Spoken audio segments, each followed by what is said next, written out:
அன்புக்குரியவர்களே, ஆண்டவர் இயேசுவின் இனிய பெயரில் உங்களை அன்போடு வாழ்த்துகின்றேன். இயேசுவின் ஆளுமை என்னும் தொடரில் இயேசுவின் ஆளுமையின் பல பரிமாணங்களை, குறிப்பாக இந்த நாட்களில் அவருடைய உளவியல் நிறைவு, உளவியல் முதிர்ச்சியை பற்றி பல செய்திகளை உங்களோடு பகிர்ந்து கொண்டு வருகின்றேன்.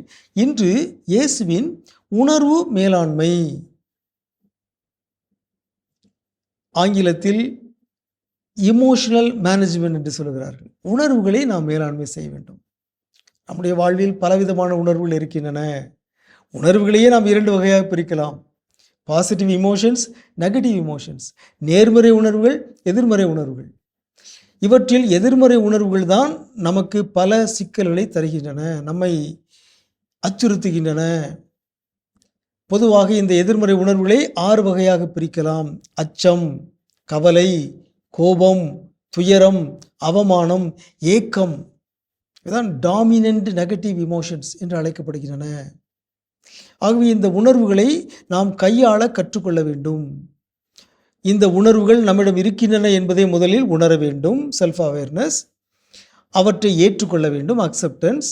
அவற்றை மேலாண்மை செய்ய வேண்டும், இமோஷனல் மேனேஜ்மெண்ட் என்று உளவியல் அறிஞர்கள் நமக்கு கற்றுத்தருகிறார்கள். இயேசுடைய வாழ்வில் இந்த உணர்வுகளின் மேலாண்மை இயேசு நன்றாக செய்தார் என்பதை இந்த நற்செய்தி நூல்களின் பதிவுகளை உளவியல் பார்வையில் நாம் பார்க்கின்ற பொழுது நன்றாக அறிந்து கொள்கிறோம். ஒரே ஒரு எடுத்துக்காட்டு சொல்லலாம். யோவான் நற்செய்தி 12:27 இயேசு கூறுகிறார், இப்போது என் உள்ளம் கலக்கமுற்றுள்ளது.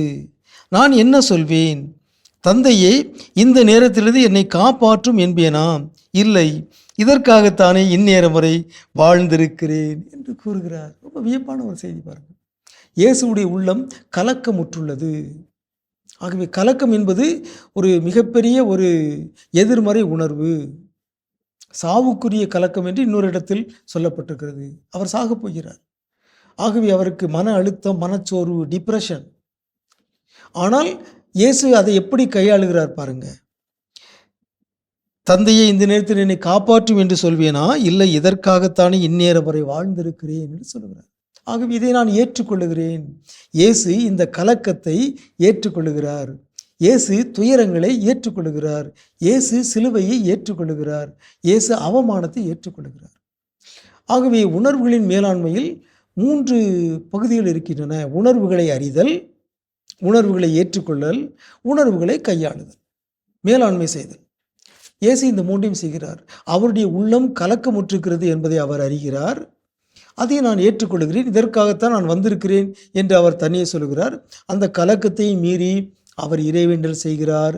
தன்னுடைய பயணத்தை அதனுடைய நிறைவை நோக்கி இட்டு செல்லுகிறார். இதுவே இயேசுவின் உணர்வு மேலாண்மை. இயேசுவைப் போலவே நாமும் நம்முடைய உணர்வுகளை மேலாண்மை செய்வோமாக. உங்களுக்கு அமைதி உரித்தாக.